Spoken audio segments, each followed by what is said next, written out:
In Mecca, where he was born, he was known as Al-Amin,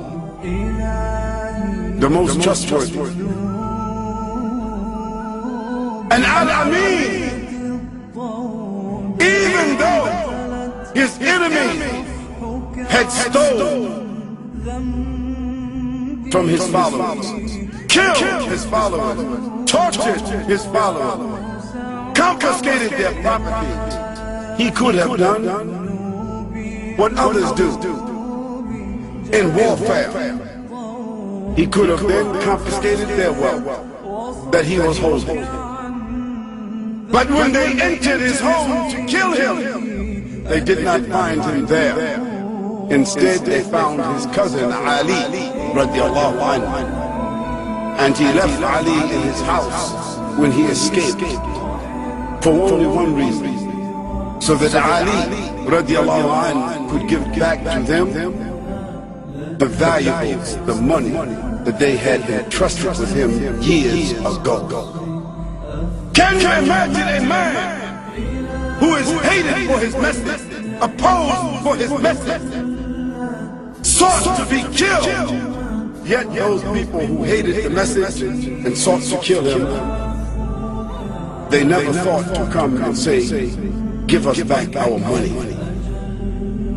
because still they trusted him, because they knew there was no one with more trust in Mecca than Muhammad sallallahu alayhi wa sallam.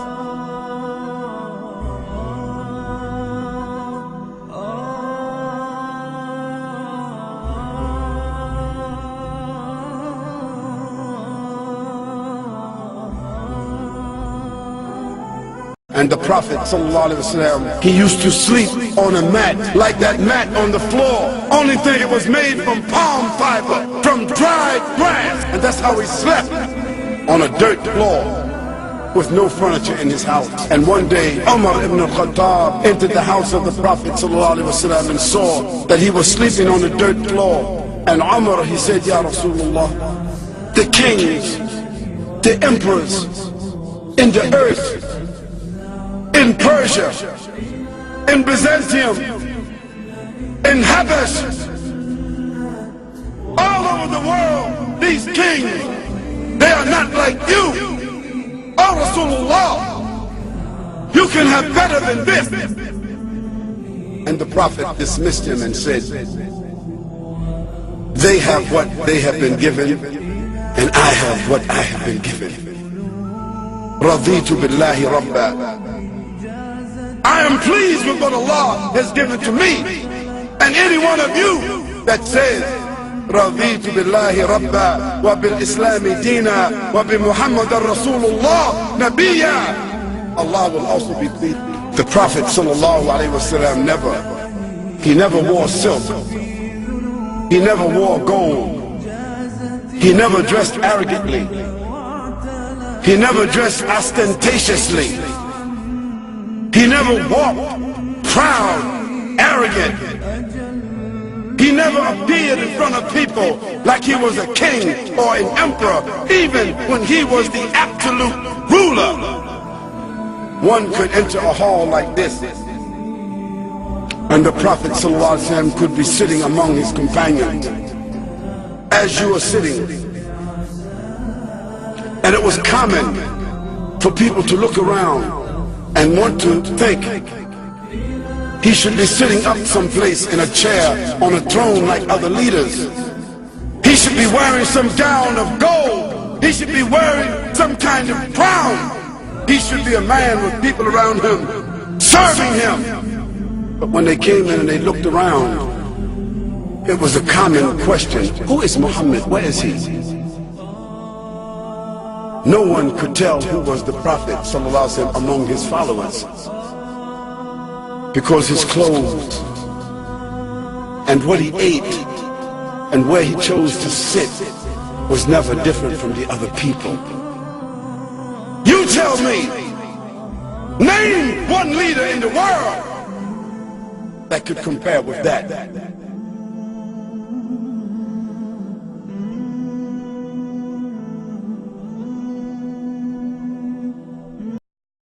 And when they Bedouin came to the Prophet ﷺ, demanding that the Prophet ﷺ give him some share in the zakat, the charity. And that man came to the Prophet ﷺ, grabbing his coat like this, saying, "Give to me my share," until a mark was made on the neck of the Prophet ﷺ, and his companions still wanted to kill that man. The Prophet ﷺ told them, "Leave him. Leave him." And the Prophet ﷺ, he smiled. He said, "What do you want?"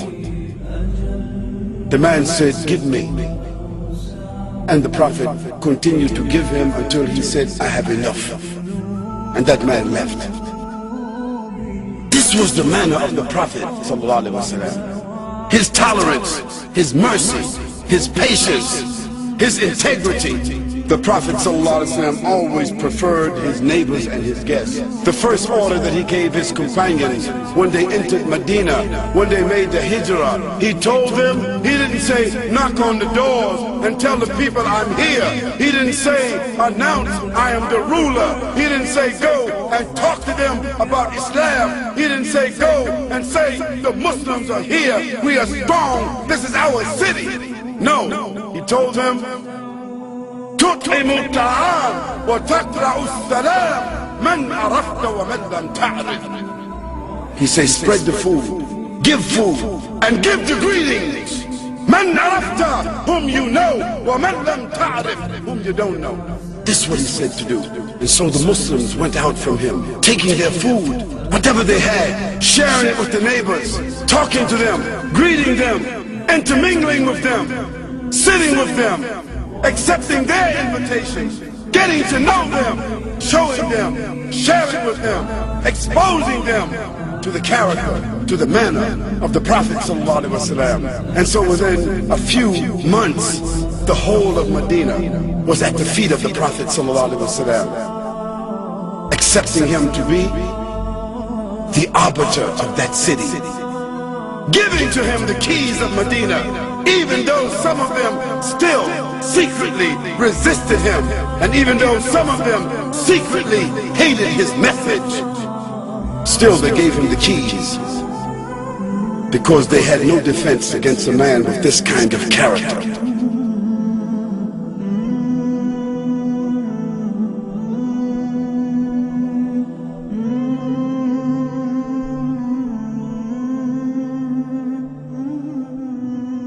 He was born in Mecca as an orphan. He was raised in Mecca. He was driven out of Mecca. He was punished, had to flee. He was persecuted. His followers were killed. But Allah allowed him to come back 23 years later as a victor, as a conqueror.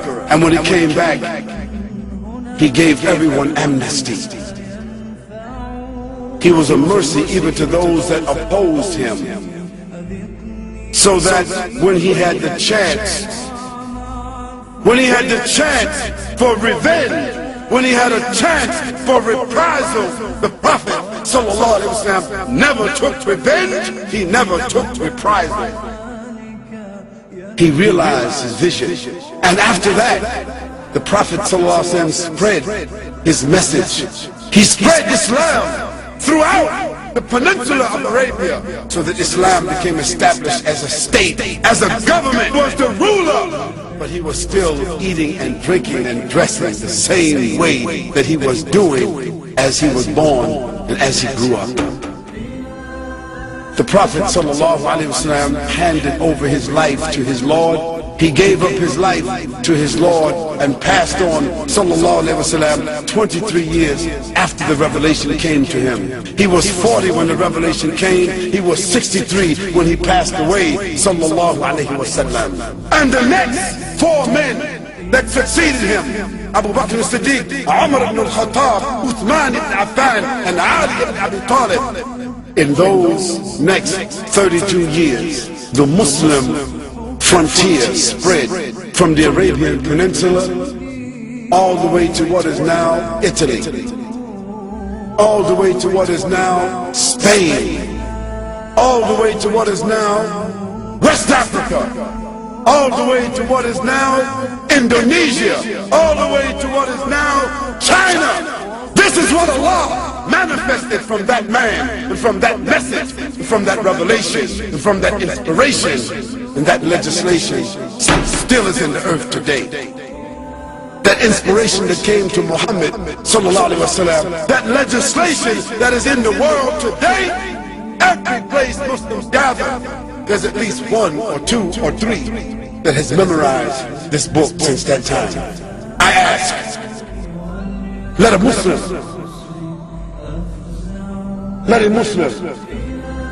who has memorized the Quran as a tradition from Muhammad sallallahu alaihi wasallam, please stand up here. Anyone who has memorized the Quran in this room, stand up please. 1, 2, 3,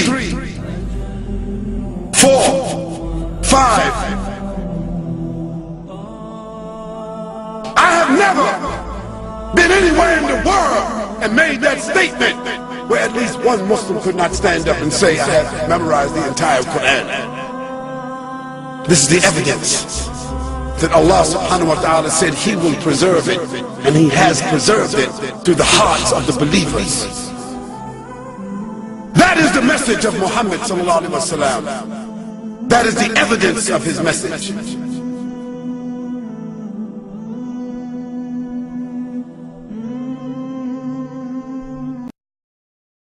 A man by the name of Michael J. Hart. And who was Michael Hart? Michael Hart was a contemporary historian and mathematician, and he gathered other historians and biographers together, and they said, let us compile a list of the 100 most profound human beings in history. And to make a long story short, they made a category. They set up 32 different categories by which to compare and produce these 100 most great, profound human beings. And let me tell you what Michael J. Hart said. He said that Muhammad sallallahu alaihi wasallam, he placed him at the head of his list, and those with him could not dispute it, because categorically he earned that position.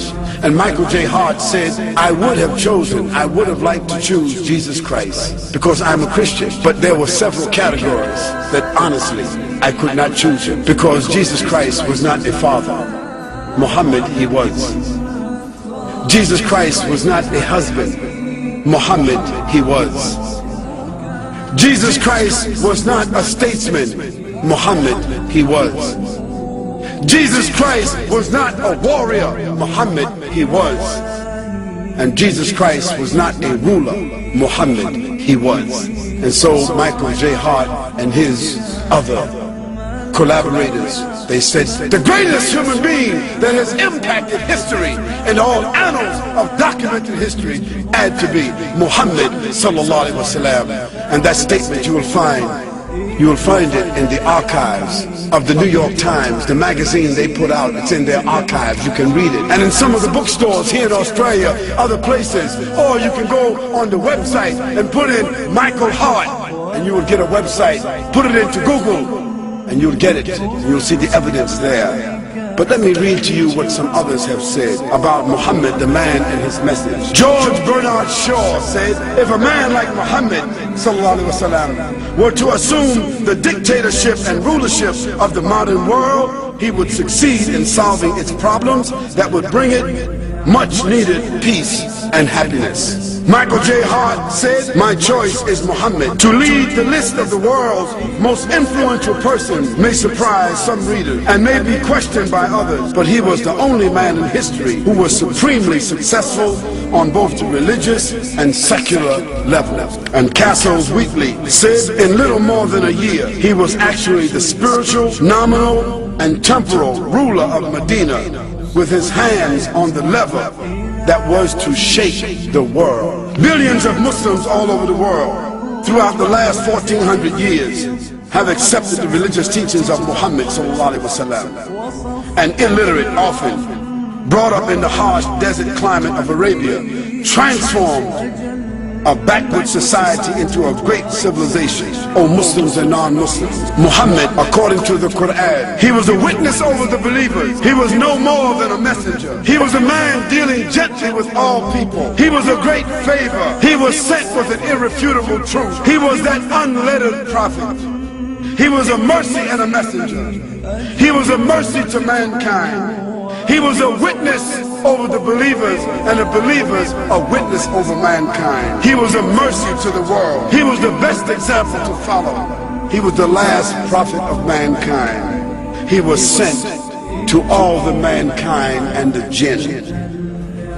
He was victorious over all systems, and he was created on an exalted standard. O Muslims and non-Muslims, there's not a person in the whole of history that can compare with Muhammad sallallahu alaihi wasallam. Not a Confucius, not pbuh, not Alexander the Great, not Bonaparte Napoleon, not Julius Caesar, nor Constantine, not Mahatma Gandhi, not King Richard or King Ferdinand, not Winston Churchill, not Charles Darwin, not Mao Zedong, nor Deng Xiaoping, nor Karl Marx, not Albert Einstein, not Martin Luther or Martin Luther King Jr., not George Washington, not John F. Kennedy, and certainly not Bill Clinton,